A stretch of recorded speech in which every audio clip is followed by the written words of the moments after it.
Olá a todos, bem-vindos a mais um Fighter e o Careca. Hoje em estúdio temos uma referência radiofónica, televisiva, do hip-hop também, também e sobretudo, não é? José Marinho, um prazer enorme ter-te aqui. Obrigado por teres Obrigado aceito eu o pelo nosso convite. mano. Obrigado É sempre mesmo. bom voltar à minha terra natal. Exatamente. Quase terra natal, mas foi aqui que eu vivi grande parte da minha juventude e nesta altura, pronto, se calhar um bocadinho mais de metade da minha vida. Carcavelos. Foste tu um dos poucos convidados a que eu nem precisei de mandar a morada, disse só eu ao pé da esquadra e ele, pronto, vai cá ter na boa. E esta esquadra, pronto, antigamente era noutro sítio. A esquadra de Carcavelos era noutro sítio. Não era muito longe daqui. Mas foi fixe porque eu tive o cuidado de dizer atrás da estação, ou seja, exatamente por causa disso. Grande Zé, o que é que andas a fazer agora? Conta. Eu sei, mas conta aí a toda a gente o que é que andas a fazer agora. O que é além daquelas coisas que não posso contar? Exatamente, além dessas coisas. Exatamente, isso não me contes, pronto. Mas o resto estás à vontade. Nesta altura estou a gravar as promoções da RTP1, portanto é provável que me ouçam a dizer hoje à noite na RTP1 e também para a RTP Internacional e às vezes também para a RTP África, enfim. Para além disso, tenho um podcast e que também tem a correspondência em vídeo, que é a Teoria da Evolução, que há uns tempos dava também na Antena 1, mas entretanto a Antena 1 mudou de diretor e pronto, e esse diretor achou por bem que... Achou por bem, quer dizer, para mim foi por mal. nada contra a decisão, porque as coisas são mesmo assim, mas ele achou que o programa não se enquadrava no espírito que ele queria imprimir à Antena 1. E eu decidi continuar a fazer o programa. Na altura tinha ajuda no que diz respeito ao vídeo. Nesta altura estou a fazer tudo sozinho. Ou seja, captação, gravação, edição, sou eu que faço tudo. E como é que está a ser isso tudo, essa experiência? Está a ser uma experiência positiva. Felizmente, sempre ao longo dos tempos, sempre me tentei manter atualizado e em cima do acontecimento, quer pronto, no digital, não é? Que assisti à nascença e que fui tentando acompanhar. No áudio já estava mais do que habituado, no vídeo, pronto, estou ainda a aprender sozinho e com os tutoriais que vou apanhando no YouTube, a mexer no Final Cut Pro. E como é que vês essa transição de, antigamente, uma pessoa para apresentar um produto quase que tinha que haver uma necessidade de uma estrutura por trás, não é? E hoje em dia uma pessoa já quase consegue ser quase não, consegue ser a estrutura sozinho. Em relação a isso, eu estou habituado também desde o princípio e bem aqui perto, porque era ali na Avenida do Loureiro. Para quem conhece Carcavelos e sabe onde é que é a esquadra da polícia, sabe que a Avenida do Loureiro não é muito longe daqui, basta passar ali a igreja e continuar em direção à Rebelva, que passam pela Avenida do Loureiro. Eu comecei a fazer rádio aí. Numa rádio que viria a dar origem depois à Rádio Marginal, na altura chamava-se Rádio Kit. E nesse percurso das rádios pirata, pronto, nós tínhamos que nos desenrascar e fazer tudo sozinhos, muitas vezes até andar a discutir cenas relacionadas com os emissores e com as antenas e que nós não estávamos propriamente preparados para, mas que a vários níveis deram bastante escola. E nos ajudaram também a perceber a rádio numa perspectiva mais abrangente, porque éramos nós que tínhamos que fazer tudo e sem meios. Portanto, eu lembro-me por exemplo, de fazer indicativos de programas utilizando cassetes e depois chegar um bocadinho da fita da cassete atrás para fazer a colagem com o giradiscos a segurar ali no vinil. Na altura ainda não havia CDs, o digital ainda estava para vir, e pronto, era assim que se faziam as coisas. E isso deu depois uma grande bagagem. Deu quando cheguei à rádio, pronto, à rádio mais a sério, que foi já em 87, porque a rádio, essa minha incursão pela Rádio Kit e depois Rádio Marginal deve ter sido 84, 85. Depois passei para o Correio da Manhã Rádio, que era uma rádio profissional. Felizmente eu entrei, fui um dos fundadores e aprendi muito lá, com uma quantidade de gente que já tinha experiência e sabia muito de rádio. Aprendi imensa coisa, levei muito na cabeça.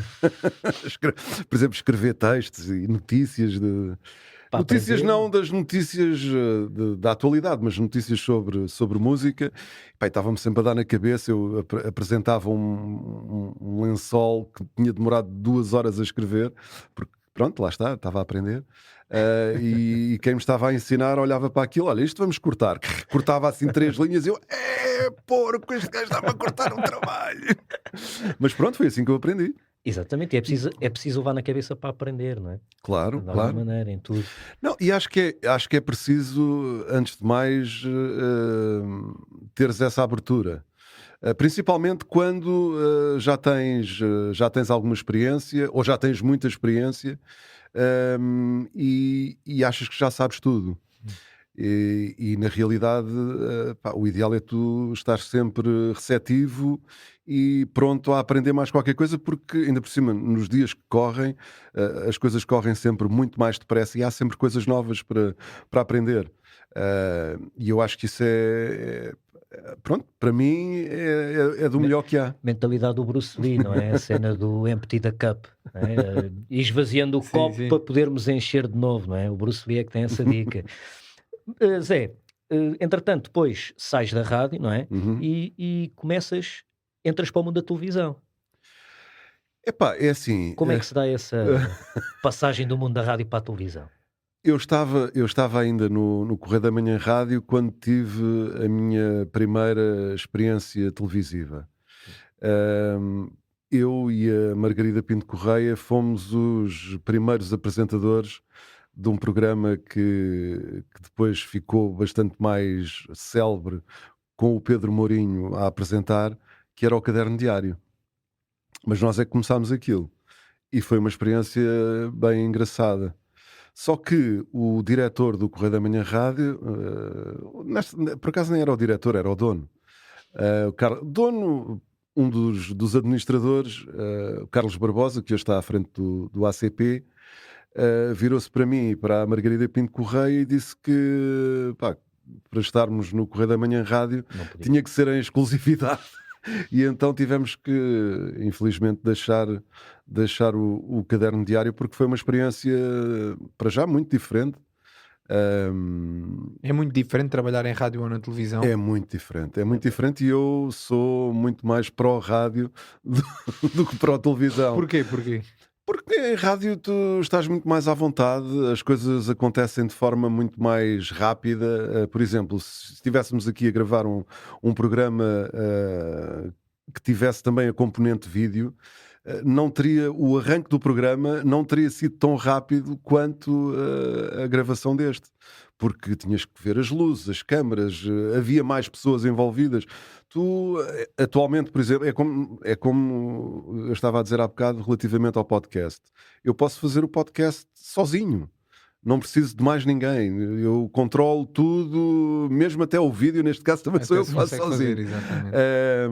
Mas a rádio tem essa vantagem, é tudo muito mais rápido, não tens de estar preocupado com a imagem, se tens uma nódoa na t-shirt, se as calças estão rotas, se a camisa é às riscas e vai fazer batimento. Estás muito mais liberto desse lado da imagem, que acaba por condicionar e que acaba também por distrair e de certa forma também por te obrigar a pensar noutras coisas que são acessórias, não é? Porque hoje em dia e cada vez mais a imagem é importantíssima, não é? E há muita gente que vive para isso. Até no mundo da música, sim, a imagem é importantíssima. Completamente. E depois a rádio tem outra vantagem. Por exemplo, imaginamos que isto é um estúdio de rádio que estamos a emitir em direto. Se entretanto Exato. caírem um míssil russo na estação de Carcavelos, nós imediatamente estamos a dizer o que é que está a acontecer e por telefone podemos ter o contacto com alguém que está na estação e que nos vai contar É exatamente muito mais aquilo. rápido a É muito transição mais, de A informação. dinâmica mais é direto. muito mais... É muito mais direto. É muito mais direto. É porque iluminas aquilo Exato, a que parte- o vídeo traz, E não depois- é? Os tempos. E depois o vídeo também te condiciona, porque a rádio tem também esse lado.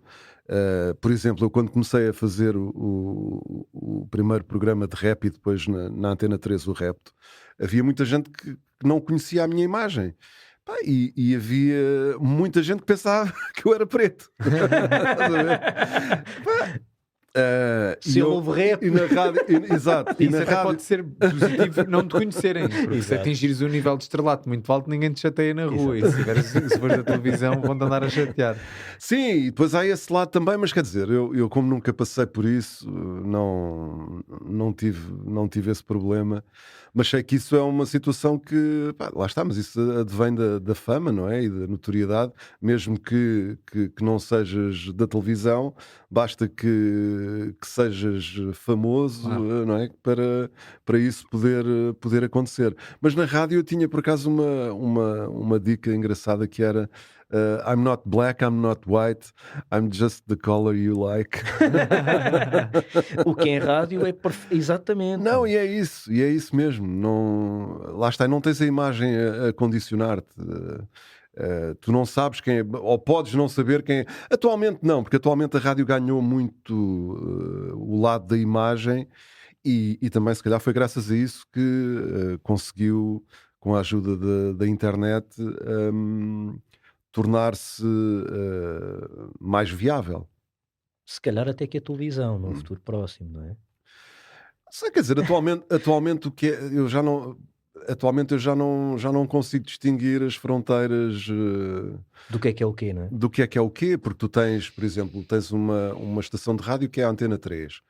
A Antena 3 hoje produz conteúdos de televisão que se calhar em termos de notoriedade e se compararmos com a audiência que a rádio tem, são muito mais vistos e acompanhados do que propriamente a emissão de rádio. Ou seja, são produtos da rádio que extravasam o meio rádio, que associam a imagem da rádio A marca, não é? à televisão, não é? À televisão, quer dizer, à imagem. A imagem à imagem é bom. mas o que é certo é que acrescentam outros campos, não é? E atualmente tu tens, pronto, e retomando aquele raciocínio que eu estava a tentar desenvolver, hoje o que é que é televisão? É o que chegas a casa e ligas, mas quer dizer, tu na televisão hoje também já tens o YouTube. E podes ir ver não sei quantas coisas que estão no YouTube. Estás a ver televisão ou estás na internet? Não, as coisas já se fundiram, não é? As coisas já se fundiram completamente. E como é que isto começou? Esta parte de fazer rádio, como é que veio de onde? Na escola? Não. Epá, estava longe. Eu nunca imaginei na vida que algum dia viria a ser um gajo da rádio. Nunca. Quando eras mais miúdo, querias ser o quê? Hã? Querias ser o quê quando eras mais miúdo? Pá, Ainda te sei lembras lá, daquele- médico, veterinário, pá, aí, assim. Então, Mas pronto, então como é que começou mesmo, é? as médias que tinha, pá, acho que nem dava para. Já somos dois. Três, neste caso. Mas pronto, tenho jeito com o bisturi. Como é que começou a rádio? Epá, o que me levou para a rádio foi a música, porque eu sempre gostei muito de música. E foi isso exatamente que aconteceu. Não é que quando eu era miúdo, epá, quando era puto, epá, com 10, 12 anos, pá, já brincava, já fazia coisa, pá, mas isso acho que era uma Posso. coisa que quase todos faziam, de brincar à rádio. Eu tinha um gravador de bobines ainda, e aquilo tinha um microfone, pá, e eu e os meus amigos fazíamos brincadeiras de entrevistas e coisas desse género. Da mesma maneira que também agora já não existe assim, mas o skip, o detergente, antigamente vinha assim nos cilindros de papelão. Pá, nós utilizávamos aquilo para simular uma bateria, juntávamos vários. Pá, e pronto, e fazíamos essas cenas. E depois, lá está, aqui em Carcavelos, a maior parte dos meus amigos eram um bocadinho mais velhos, porque eu sempre fui, ou era quase sempre o Benjamin entre o pessoal, era sempre o mais novo. E havia muita gente ligada à música, ou porque tocavam, ou porque tinham realmente uma banda, ou porque gostavam muito de música.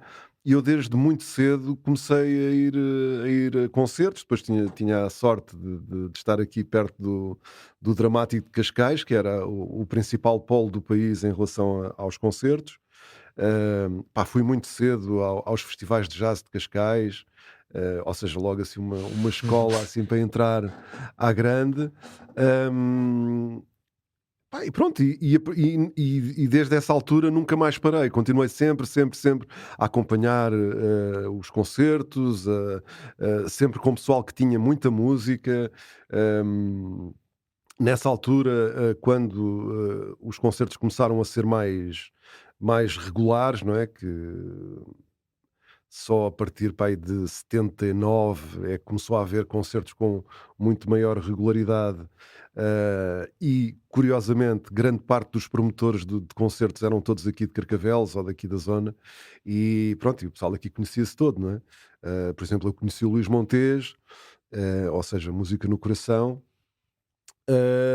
nas viagens que fazia de comboio.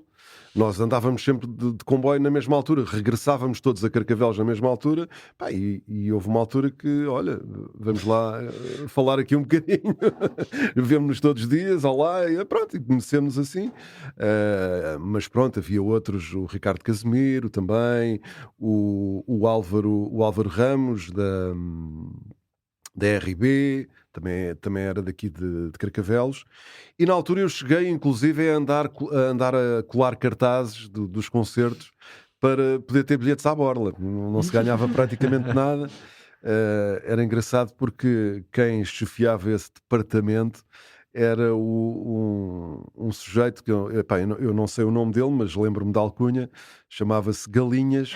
Porquê? Porque ele realmente fazia criação de galinhas e as carrinhas em que nós íamos fazer as colagens eram as carrinhas em que ele transportava as galinhas. Portanto, Estavam limpinhas, portanto. Exato, ou seja, dava para ganhar bilhetes e também um franguinho. Maravilha. Levavas para casa depois. Então, e foi através da ligação ao pessoal da música aqui da zona de Carcavelos e Cascais que começaste a fazer as rádios pirata para... Sim, porque entretanto, no meio desse processo todo, eu comecei também com vontade de pôr música, não na rádio, mas na altura havia muitas festas de garagem e não só. Por exemplo, a Smoop ali na parede, pá, era um sítio onde havia sempre grandes festarolas, e eu comecei a ter vontade de ser DJ, entre aspas, de pôr música. Eu já pus muitas vezes música, mas não sou DJ, não é? Porque, pronto, ser DJ já implica uma técnica que eu nunca tive. Eu era um bocado DJ martelo. Aquilo às vezes entrava assim um bocado ao lado. Mas pronto. E com essa vontade de pôr música, comecei a fazer esse papel. E continuei ainda durante um tempo a fazer esse papel de DJ. Já mesmo depois de fazer rádio, continuei a fazer isso. Eu cheguei a pôr, olha, havia um bar que não sei se ainda existe, ali na Graça, em Lisboa, que se chama, ou que se chamava Ópera, onde eu pus música muitas vezes. Aqui no Estoril, o KGB, que era também perto de uma esquadra. Também pus muitas vezes música lá no KGB. E pronto, e uma coisa acabou por levar à outra. Eu soube que havia uma rádio, aliás, toda a gente aqui em Carcavelos sabia que havia uma rádio pirata, não é? E eu conhecia o dono, entre aspas, sim, ele era o principal dinamizador da rádio. Aliás, a rádio era em casa dele. Ele vivia ali ao pé da antiga moagem, aqui de Carcavelos, numa casa que pertencia também à moagem, mas a moagem já não funcionava. A casa estava ali, pronto, aquilo deve ter havido ali um impasse, e ele estava nessa casa. E o pai dele tinha uma sapataria mesmo ao lado de minha casa. Nós já nos conhecíamos há canos, não é? Eu soube que ele tinha a rádio, etc. Depois outros amigos aqui de Carcavelos começaram a fazer programas lá, e uma coisa acaba por chamar a outra, e eu fui tentando também ter o meu programinha, e acabei por ter. O meu primeiro programa. Como é que se chamava? Chamava-se Rota do Sol. Okay. Rota do Sol, que era também um sítio mítico aqui de Carcavelos, que já não existe há muitos anos, ali bem perto da estação, do outro lado da linha, do lado do mar, naquela curva que começa a Avenida Jorge V, que vai dar à praça. Eu me lembro do nome das ruas e tudo. mas já não moras aqui? Já não moro aqui há muito tempo. Eu saí daqui de Carcavelos no final da década de 90. E vivi aqui desde 69, para aí 68, 69, até essa altura. E gostei bastante de viver aqui. Quando eu vim para aqui, isto era uma aldeia. A minha família é toda daqui, eu cresci em Cascais. Pronto, isto era uma aldeia mesmo. Aliás, isto era um sítio, e muita gente se calhar não sabe disso, isto era um sítio onde o pessoal de Lisboa vinha passar férias e fins de semana. Porque eu conheci muita gente e tive muitos amigos que só vinham cá ao fim de semana, ou só vinham cá passar as férias de verão. Os meus avós, as férias de verão era na parede, mano. Pois. Eu aprendi a nadar na praia de Carcavelos, com o banheiro. E é engraçado, eu acho que se calhar até por isto que estás a dizer agora, de Cascais ser um sítio, Cascais, a linha aqui até Carcavelos, e isso, serem sítios mais de fim de semana, mais festivos, férias, isso tudo, também haver uma grande ligação à música. E se calhar também isso te influenciou a ligação à música, e o rap, grande parte do rap que nós ouvimos hoje em dia, muito do começo também houve aqui na linha, desde Microlândia, ainda há pouco tempo tivemos aqui a Microlândia, malta, o Careca eu sei que tu conheces, que era dos Punhos de Aço também ali, Plutónio desde há 500 anos atrás, eu tenho uma boa amizade com alguns deles, e como é que começou... Como é que tu te ligaste ao mundo do rap? Visto que muita coisa do rap também começou aqui em Cascais, aqui na linha. Sim, mas por acaso a minha ligação não tem, a esse nível não tem nada a ver com esta zona. Não tem nada a ver com esta zona. Não. Eu achei que teria. Porque... Não tem, não. Embora, lá está, eu conhecesse algumas dessas pessoas. Mas não tem nada a ver com isso. Não tem nada a ver com isso. A minha ligação ao rap... pronto, lá está. Eu, em termos de música, sempre fui muito eclético. Ou seja, ia ver os concertos do Festival de Jazz de Cascais, mas em 79 estava lá a ver os Tubes, também lá estava a ver os Diva, os Clash, pronto. E sempre andei atento a muitas correntes ao mesmo tempo, daí que tenha feito também um programa de heavy metal. O meu pai também ia muitas vezes ao Dramático de Cascais, era fã de Tubes, de Iron Maiden. Tubes foi o primeiro concerto assim, desse género que eu vi a sério em 1979. Eu cresci a ouvir muito Tubes e isso devido ao meu pai também. Coitado. Não, por acaso é fixe. Por acaso, Tubes, música diferente. E na altura, as pessoas não fazem ideia, mas na altura ir a um concerto a Cascais ou a outro sítio era uma aventura, porque havia sempre carga policial, não sei muito bem porquê, mas a sério, era um clássico. Havia sempre uma carga policial, o pessoal a descer ali, ali na Baía de Cascais, sim, a descer. Era só para de ter o pessoal na linha, só porque sim, não é? Era obrigatório.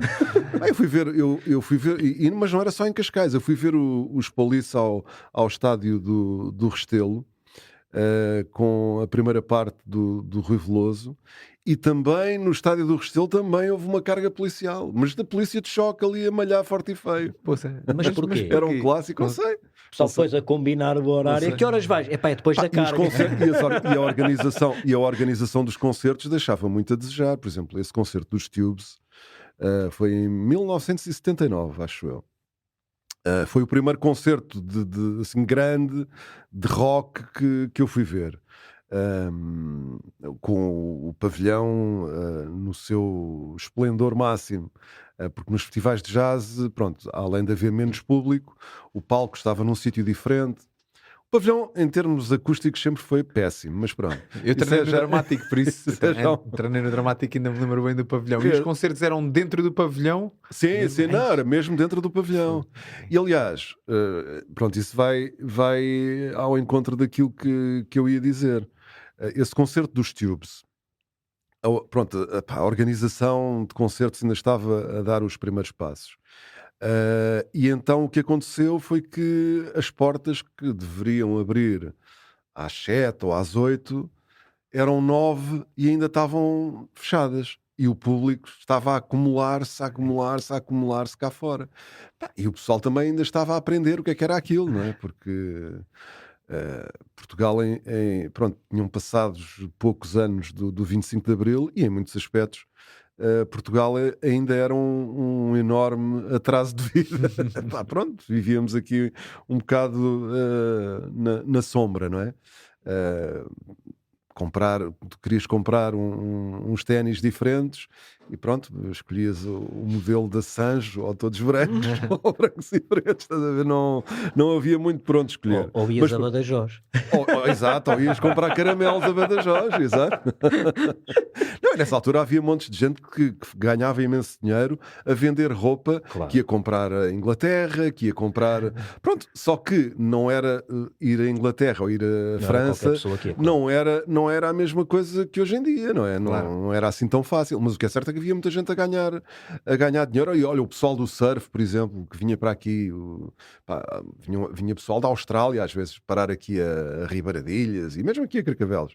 Esse pessoal também fazia dinheiro porque também não havia nada cá, ou quase nada.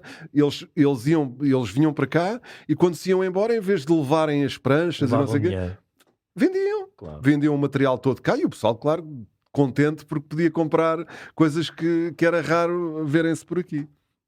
Mas pronto, nesse concerto dos Tubes, as portas nunca mais abriam.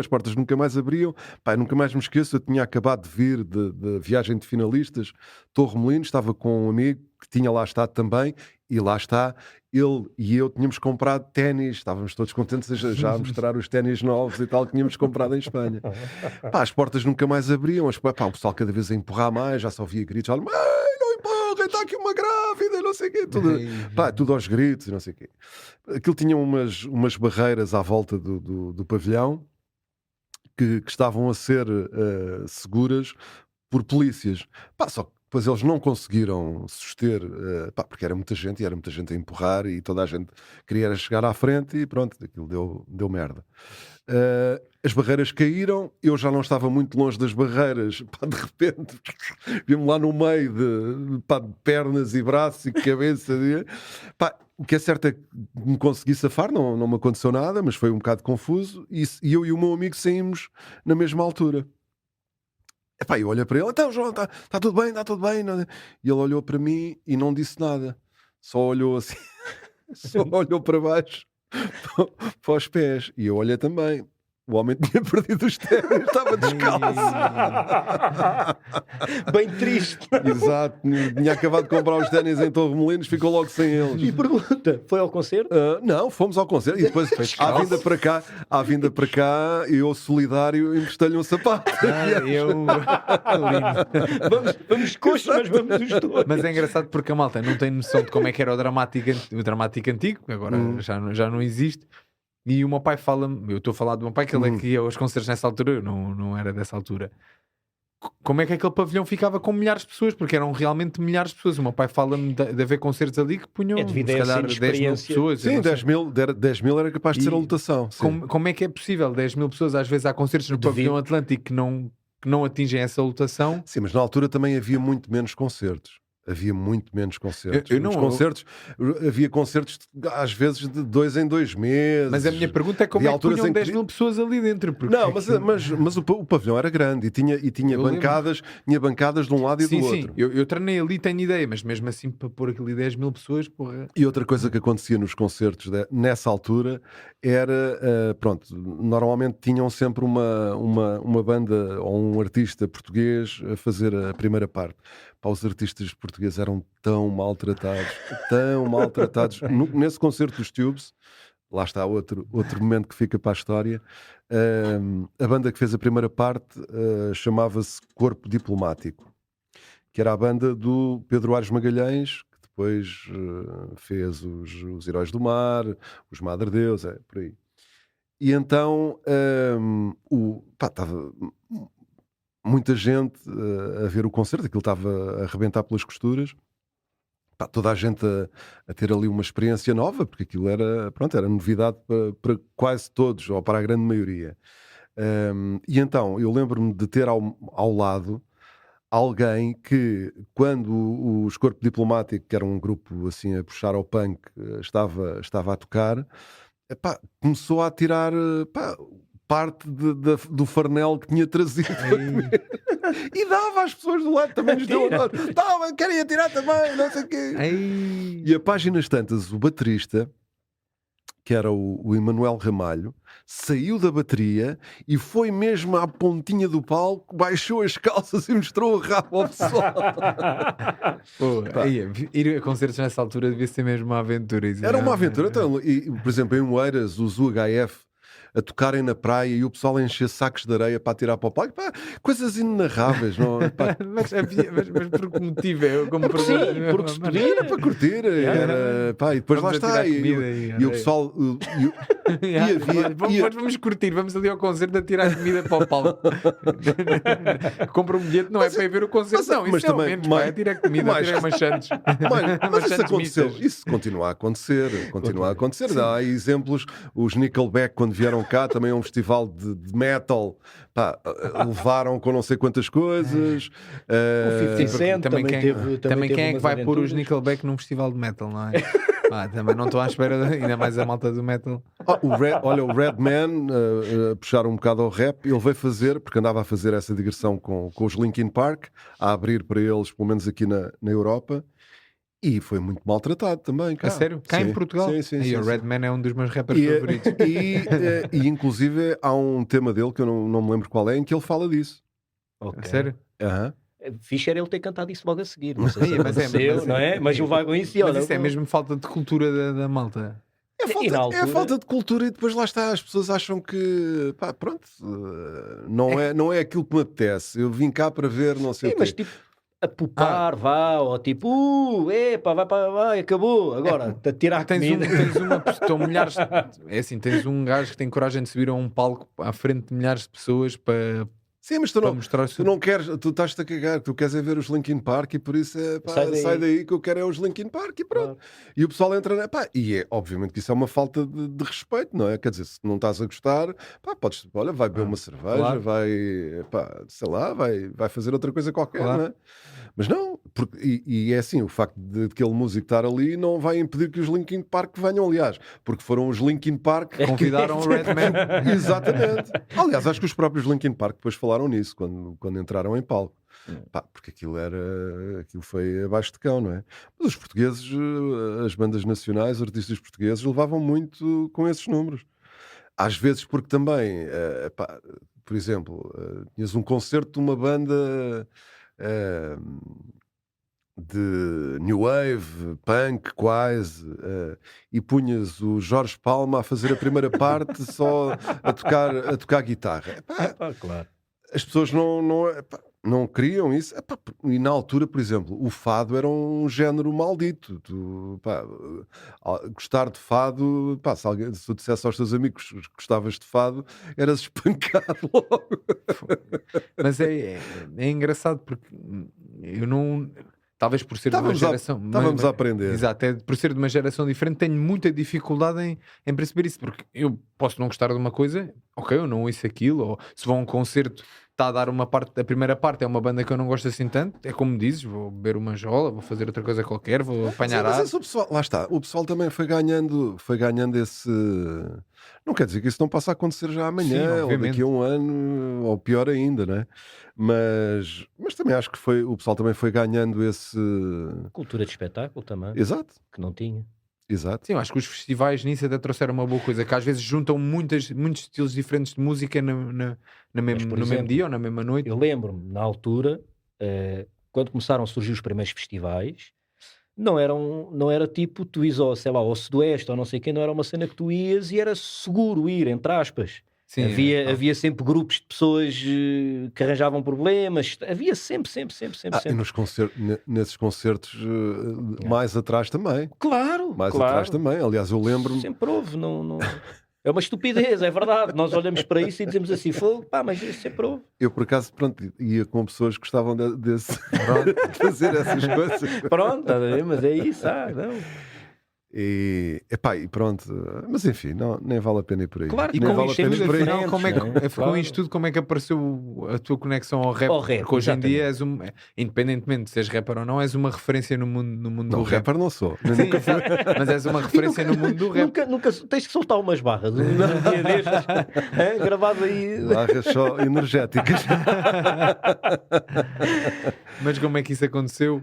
Olha, aconteceu, lá está, por esse lado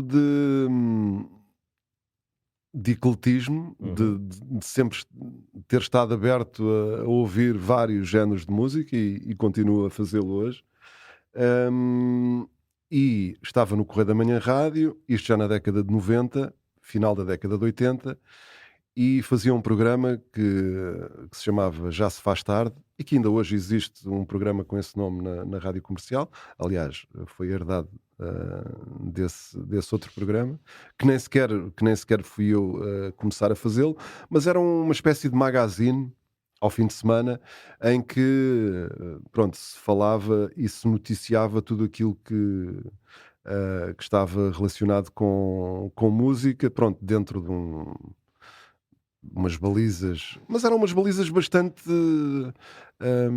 ou seja, era uma baliza que pá, nem 4 guarda-redes defendiam o penalti. Permitiam falar Tudo. Eu lembro-me nesse programa de, por exemplo, entrevistar o Carlos Paredes via telefone, pá, que era uma pessoa espetacular, pá, de uma humildade que aquilo até doía.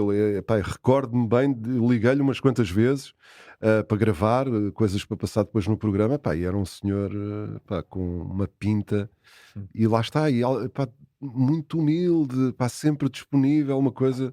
É engraçado, o meu pai também o entrevistou e diz exatamente a mesma coisa. Ele até diz uma coisa muito engraçada, que uma vez a falar com ele, falou de determinada música, e o Carlos Paredes disse, então, mas se quiser eu toco. E começou tipo a tocar para o meu pai ao telefone, e não mais para olha, vou ficar aqui a ouvir, estás a ver? Não, era incrível, era incrível. E nesse programa, principalmente a partir de 88, 89, 87, como nós seguíamos muito e para termos informação, não é como hoje que vais à internet e tens tudo. Na altura não tinhas internet, e além de não teres internet, se querias saber alguma coisa sobre artistas internacionais, tinhas que comprar todas as publicações que chegavam cá, e mesmo aquelas que não chegavam, que tinhas que assinar para depois receber na volta do correio. E nós seguíamos muito dois semanários ingleses, que era o New Musical Express e o Melody Maker. E nessa altura, nesses momentos dos anos 80, começaram a aparecer uma quantidade de grupos que tinham muito destaque. Estou a lembrar-me dos Public Enemy, estou a lembrar-me dos De La Soul, Beastie Boys, e a coisa... Os Beastie Boys até são um bocadinho mais antigos. E o que é facto é que isso te obrigava, entre aspas, a prestar atenção a outros géneros musicais. E pronto, foi assim que esse contacto para mim começou a ser mais regular, embora já antes disso, pronto, e quando saía à noite aqui em Cascais, eu sempre gostei de dançar, ao contrário dos meus amigos que ficavam encostados ao balcão, eu não ia sempre dançar. E em Cascais havia imensos sítios onde eu lembro-me de ouvir o The Message, de Grandmaster Flash and the Furious Five, mesmo Sugar Hill Gang, porque eram músicas que tocavam no meio do disco e das músicas mais dançáveis que haviam ou que tocavam muito nessa altura. Portanto, lá está, foi-se fazendo ali uma ponte. Quando eu cheguei à Rádio Energia, ou seja, foi a rádio para onde eu fui logo a seguir ao Correio da Manhã Rádio, surgiu a hipótese de eu fazer um programa de fim de semana, e pronto, e o programa de fim de semana foi um programa de rap. E assim nasceu o NRJ. A rádio era NRJ Rádio Energia. E eu tinha que encaixar ali as iniciais, então era o novo Rap Jovem. Um nome espetacular. E como é que era na altura? Como é que tu fazias a tua pesquisa e procura de cenas para lançares, para pôs a malta a ouvir no teu programa? Como é que tu ias buscar esse conteúdo? Nós tínhamos sempre um contacto estreito e obrigatório com as editoras. Porque na altura a indústria discográfica estava no seu auge. Porque o CD que aparece na década de 80 vem enriquecer as editoras que já tinham lançado uma quantidade de discos em vinil e que depois vão ganhar outra vez dinheiro com a edição em CD. Estou a dizer em vinil, mas também já tinham lançado em cassete e mesmo noutros formatos. E as editoras estavam em alta na altura. Portanto, uma das fontes eram as editoras, às quais eu ia uma vez por semana, às vezes uma vez de 15 em 15 dias.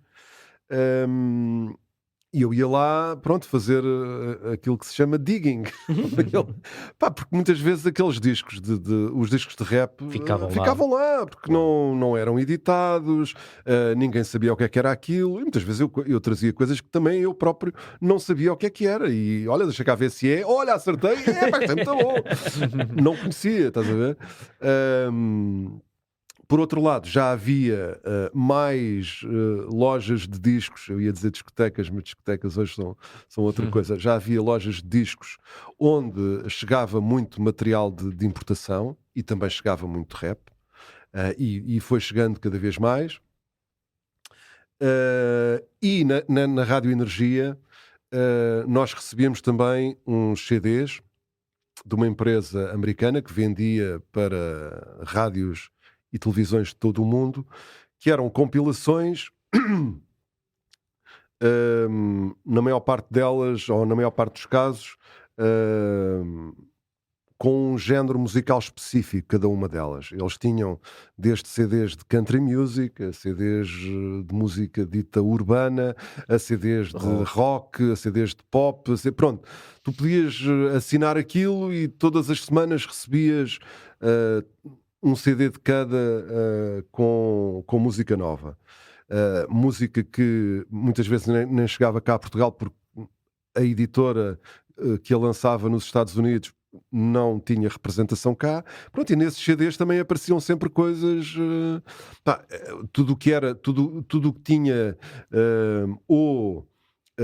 potencial de vendas ou já mesmo números de vendas expressivos aparecia ali, ou então alguém que era conotado como revelação, pode acontecer alguma coisa com ele, e eles iam pondo, e pronto, e era uma ótima forma de chegar a essa música nova. E qual é que foi a primeira música de hip-hop tuga que tu ouviste? Ou seja, aquela coisa do, isto é o que eu estou habituado a ouvir lá fora, estão aqui a começar a fazer.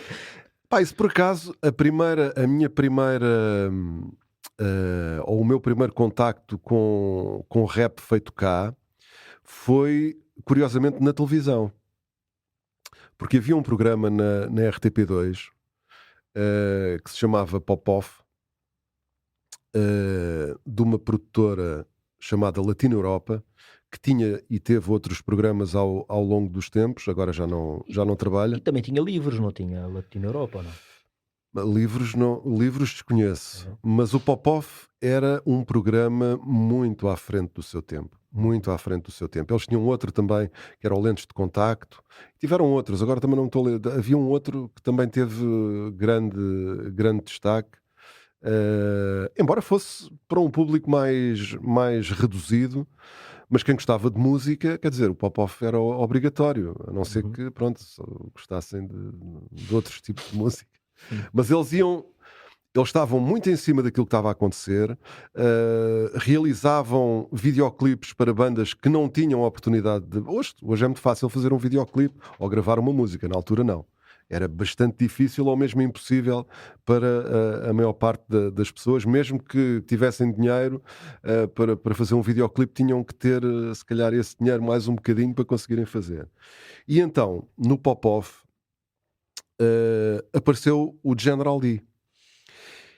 Apareceu o General D, já tinha aparecido uma outra, e essa reportagem também ficou famosa, porque eles foram ao Miratejo gravar sessões de freestyle. Isto estamos a falar de 91, pá, aí. Quem é que tinha aparecido aí? Aí apareceu o General D, aparecia o Nilton dos líderes da Nova Mensagem, aparecia pessoal dos Black Company, aliás. Bambino. O General D fazia parte das primeiras formações dos Black Company. E mais pessoal, o Sunrise, e outros que eram crianças na altura e que hoje são MCs, né? E que andavam lá pelo Miratejo. Eles fizeram também a cobertura daquele que terá sido o primeiro festival de rap que aconteceu em Portugal e que foi em Almada, na incrível Almadense. E fizeram também, lá está, um videoclipe para um tema dos Pop Del Arte que tinha o General D a rimar. Portanto, o meu primeiro contacto com rap em português foi esse. O General D. Sim, General D e esse pessoal do Miratejo. Depois o General D gravou um outro tema para uma compilação que se chamava Norte-Sul, em que ele também, e que deve ter sido a primeira coisa que eu passei na rádio relacionada com rap tuga. Isto para aí em 91, 92, acho eu. Ou 93. E depois daí já começava a haver outros ecos. O AC. Exato, o AC, que tinha um projeto que se chamava Unknown Project. O AC, eu depois na Rádio Energia, lá tinha esse programa, o NRJ, e andava sempre a incentivar o pessoal para mandar maquetes, mandem maquetes. E finalmente, um dia, consegui fazer um programa com... não era exclusivamente com rap tuga, mas era fundamentalmente com rap tuga. E nesse programa passei coisas do AC, o tal Unknown Project, uma outra coisa que eram os Basement Dogs, que era o AC, o D-Mars dos Micro e o Melody. Aí o Melody. Melody dos Family, que na altura não era Melody, era Melody, depois é que passou a ser Melody. Mais coisas do D-Mars, uma maquete histórica, que eu por acaso fiz um programa no outro dia em que recuperei isso e fui falar com eles e tudo, que era McRae & Company, que era o Rui Unas e o Tiger. Na altura os dois pronto, andavam no mesmo liceu, na mesma escola, e ambos gostavam de rap, e então fizeram também, lá está, à boleia do meu pedido, fizeram também uma maquete, McRae & Company. Espetacular. General D, porque o General D nessa altura já tinha ou estava prestes A lançar um álbum. a lançar o primeiro EP, ou um CD single, que foi o Portugal, com 3 capas, é um erro. E que tinha mais 2 temas, acho eu. Pelo menos mais um tinha, mas acho que tinha mais 2. E eu nesse programa fiz via telefone entrevista ao General D, em que ele estava a dizer o que é que estava a gravar, etc, etc. E portanto também foi mais um conteúdo para esse primeiro programa só com rap made in Portugal. A partir daí as coisas começaram pois, não sei se nessa altura, se um bocadinho depois, primeiro as primeiras maquetes dos The Weasel. Era isso que eu ia dizer, por acaso. Eu que era cresci a ouvir muitos The Weasel. More Than 30 Motherfuckers, ou Motherfucks.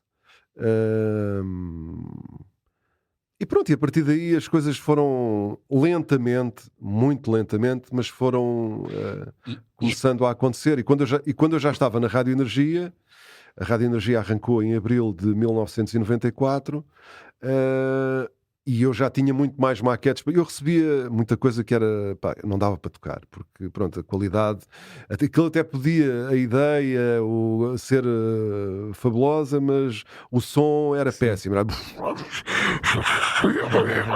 mais ou menos isto. Não dava para passar.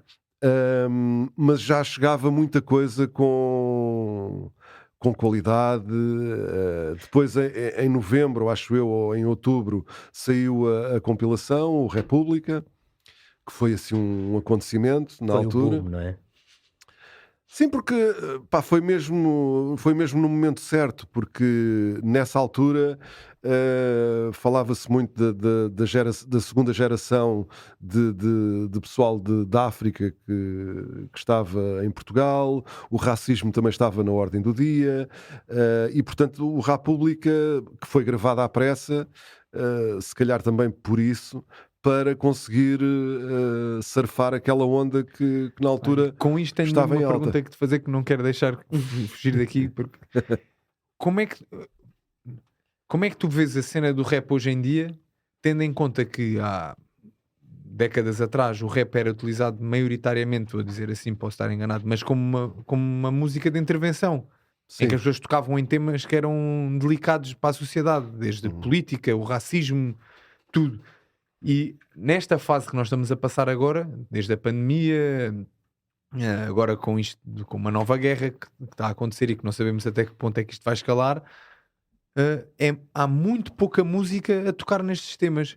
E realmente temos aqui ingredientes para música de intervenção a dar com pau, desculpem lá a expressão, mas temos aqui...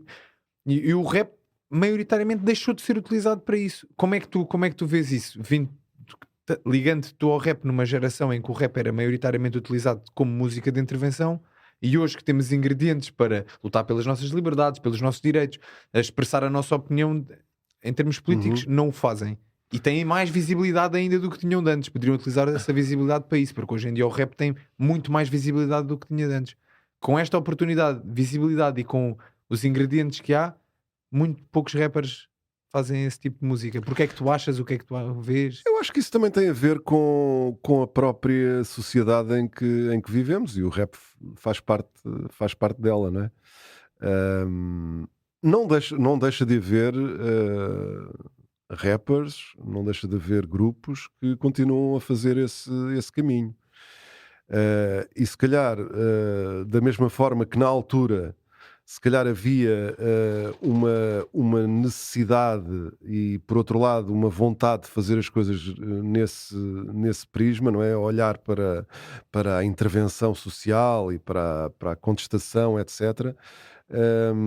Se calhar em demasia, porque parecia que era obrigatório que fazes rap, então tens que contestar, e na realidade não tem que ser assim, não é? Porque ou podes fazê-lo de outra forma, porque lá está, eu há bocado falava dos Public Enemy e falei também dos De La Soul, e podia dar outro exemplo ou dois, o Ice-T e os NWA. Todos eles tinham uma forma diferente de trazer os assuntos que queriam para a música. Cypress Hill também. Cypress Hill, exato. Diferente, yeah. Eu acho que na altura era quase querias fazer rap, tinhas que falar disso, tinhas que falar. E também... Ou seja, se calhar se havia um carregar nessa tecla se calhar excessivo na altura, hoje acontece exatamente não digo que seja ao contrário, mas sem dúvida que a grande maioria não está virado para esse lado. E depois também há, embora, lá está, eu acho que hoje, se tu vires bem, há artistas que vão um bocado a todas. Ou seja, eles podem fazer um tema de intervenção, a pôr o dedo na ferida em relação a coisas que não estão bem e que se passam à volta, e podem fazer temas sobre coisas que fazem parte, que são mais festivos, ou que são mais ego trip, claro. Ou que são... o Plutónio, Plutónio faz isso. Exato. O Plutónio vai a um lado, vai ao outro, e eu acho que isso é o que faz sentido. Eu também acho que sim. Agora, poderia haver, lá está, há muito mais, se calhar para já, há muito mais gente no universo do rap, exatamente. Não é? E se calhar também continua a haver assuntos para haver música de coisas que não estão bem, não é? É que aquilo que eles faziam na altura era dar voz a pessoas que não tinham voz em mais lado nenhum. E hoje em dia já têm alguma voz. Obviamente que não têm ainda a voz que deveriam ter, mas já têm alguma voz. E então também se torna um bocado isso, que é porque é que eu hei de estar sempre a virar os microfones para aqui se os microfones já cá estão. Tipo, eu agora vou fazer outra coisa. Obviamente, a meu ver também, há necessidade de haver pessoal que faça rap dessa atenção, forma. Que eu não estava a dizer fazer exclusivamente rap de intervenção. Eu acho que aquilo que o Plutónio faz é um excelente trabalho. Yeah. E há outros rappers aí. E lá está. E tu tens bons exemplos. Agora se calhar não vais pedir ao Regula para ele fazer rap de intervenção, porque ele nunca fez, não é? E não é coisa dele, mas atenção, eu sou rapper a brincar, mas levo aquilo a sério, mas não tenho visibilidade nenhuma, mas acho que temos que, da mesma forma que sou eclético a ouvir música, eu vou fazer rap também. Hoje apetece-me escrever um tema de intervenção, escrevo. Hoje quero escrever um tema de festivo, faço também. Acho que sim, mas eu acho que isso é que faz sentido. Eu só gostava era de saber a tua opinião neste aspecto, porque vieste de uma geração em que o rap e os rappers eram mais, e como tu dizes, se calhar excessivamente até, e hoje em dia até temos excessivamente aqui porque, lá está, parecia que era obrigatório, e na realidade não era, porque depois apareceram outros artistas e se calhar a trazerem cores diferentes ao rap. Os Mind the Gap, por exemplo, quando apareceram, e eu passei-os ainda antes deles lançarem disco, também ainda em maquete. Foi dos sons que eles traziam outra cena, porque lá está, vinham de um universo que não era o universo aqui da grande Lisboa, eram do Porto. Uma vivência diferente. Completamente, e mesmo até musicalmente, eu acho que houve muita gente que em Lisboa que ouviu e que dizia, que é isto? Claro. Mas estes gajos estão muito à frente. Ainda me lembro daquele som das Mind the Gap de Basamos ou Ficamos. Isso aí foi... E o Todos Gordos também deu. Foi dos sons que eu mais ouvi. Quando eu era puto, passava a vida a ouvir isso. Mas a primeira música que eu passei dele chamava-se Piu Piu Piu. Mas também por causa disso acontecia que era... Hoje em dia há milhares de sons a serem lançados constantemente. Antigamente, por exemplo, eu lembro-me que... Não, hoje em dia é impossível tu apanhares tudo aquilo que é... Exatamente. É impossível. Então acordas a ouvir e deitas-te a ouvir. E antigamente havia uma cena que era... Tu tinhas mais tempo para absorver um som. Por exemplo, Todos Gordos eu ouvi 5.000 vezes. Ainda hoje, se meter a música a dar, eu já não me lembro de nada, mas se eu meter a música a dar, eu canto. Vais cantar a letra, estás a ver? Claro. E o National Ghetto Graphic, não. Claro. O Ramshed Cabala igual, sim. O Não Percebes igual. Claro, porquê? Porque eram coisas que surgiam e depois dava exaustivamente. E o pessoal, eu via sempre aquilo, porque não havia mais. Então é tipo, deixa-me aproveitar estes 2 minutos ou 3 que está a dar a cena que eu gosto, não é? É muito engraçado, meu. Não, isso é mesmo, isso acontecia mesmo,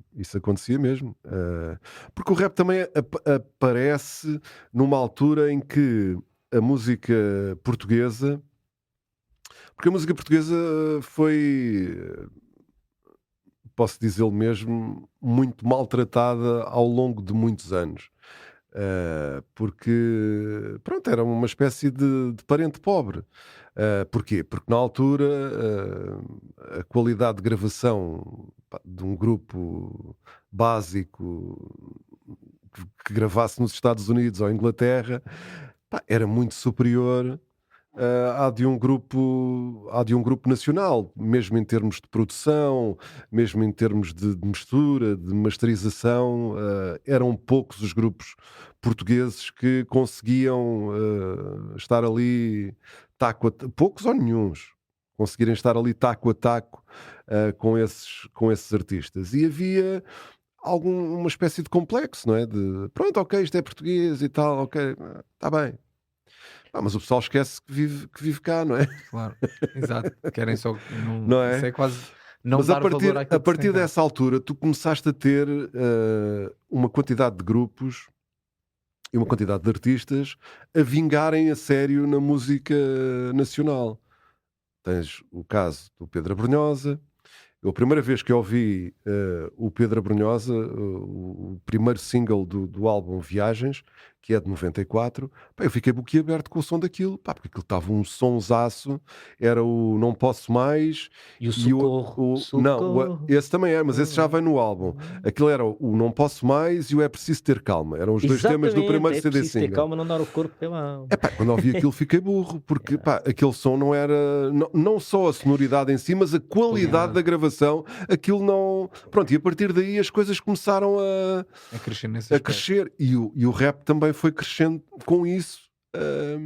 O República não revela esse lado de grande qualidade de som, porque foi gravado à pressa, e o rap também sofreu porque não havia cá em Portugal quem soubesse produzir, quem percebesse de rap em termos de produção e de gravação. Iam sempre buscar um DJ, mas era um DJ de house, Claro. que poderia até, pronto, ter noção Mas não era a mesma cena. Não eram... Daí que os Mind the Gap foram logo, e o AC também, foram buscar um americano para trabalhar com eles, não é? O AC foi a Nova Iorque a fazer a produção do disco. Os Mind the Gap também tiveram essa ajuda, inclusive acho que foi da mesma pessoa, que era o Troy Hightower, que era um músico, um produtor que já tinha trabalhado com uma quantidade de... Olha, os De La Soul, por exemplo. Portanto, era um gajo já com experiência que sabia, pronto, aquele era o meio deles, não é? E era o meio dele, portanto, eles estavam à vontade. Mas isso também demorou o seu tempo. E o rap apanhou também, foi subindo ali os degraus, não é? E quais é que são as principais diferenças que tu vês entre os rappers dessa altura e os que estão agora, tipo, a bater? Não quer dizer que não haja rappers dessa altura a bater agora, atenção, mas quais é que são as principais diferenças, não só, nem a nível musical, até na drive que têm, o porquê de fazerem a música, etc. Quais são as principais diferenças que identificas? Se é que identificas alguma. Eu acho que hoje em dia tu tens uma quantidade de gente que, se calhar nessa altura, nos primórdios do rap em Portugal, se tivesse lançado um disco, não sei, acho que não seria lá muito bem, não seria lá muito bem recebido. Não por não ter qualidade, mas porque saía da órbita habitual. Aliás, nessa altura houve muita gente que, inclusive o AC, os Black Company, que foram muito criticados, vendidos, isso é muito comercial, porque o rap teve que fazer essa espécie de regresso às origens, ou seja, voltar ao underground para ir buscar, para ter DJs como deve ser, não é? Para ter produtores como deve ser. Teve que fazer essa viagem para depois voltar com Estrutura. Exato, com os alicerces ali já bem presentes e bem fixos para aquilo não... Porque senão era uma estrutura que, pronto, deitavas uma perna abaixo, aquilo caía tudo. Era quase isso. Sabes que é difícil, eu acho que é difícil fazer essa comparação, porque hoje há tanta gente, e na altura havia tão poucos.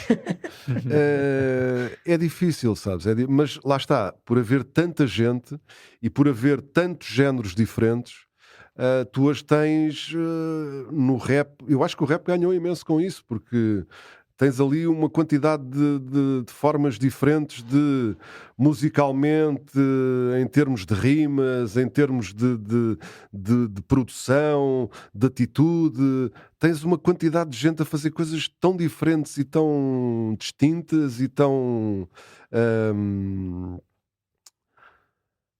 quase em extremos, que isso acaba por enriquecer, porque tu não ficas preso ou não estás limitado apenas a uma área, não é? É engraçado porque eu acho que o rap se tornou muito mais eclético, vamos dizer assim, e abrangente em termos de musicais. Não, abrangente, sim, quer dizer, Claro. hoje o rap Sim, é o género que domina, não é? Exatamente. Domina E, a no música entanto, em Portugal. E eu ainda era considerado chunga por ouvir rap.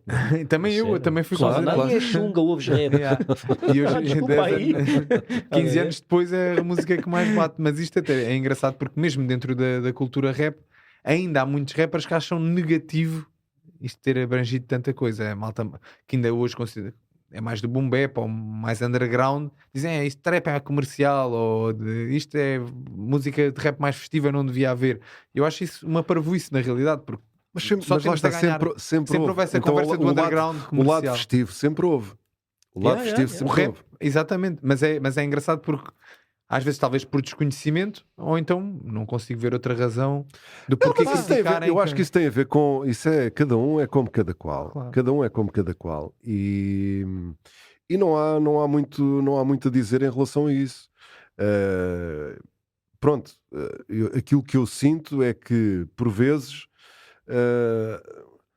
o pessoal que é mais underground ou que defende uma espécie de purismo em relação ao rap, depois também fica ali numa redoma e não sai dali, anda ali pescadinha de rabo na boca, e mesmo nas rimas aquilo anda ali, e os outros são isto, e isso não é hip hop, e o verdadeiro hip hop, e ganhonhó.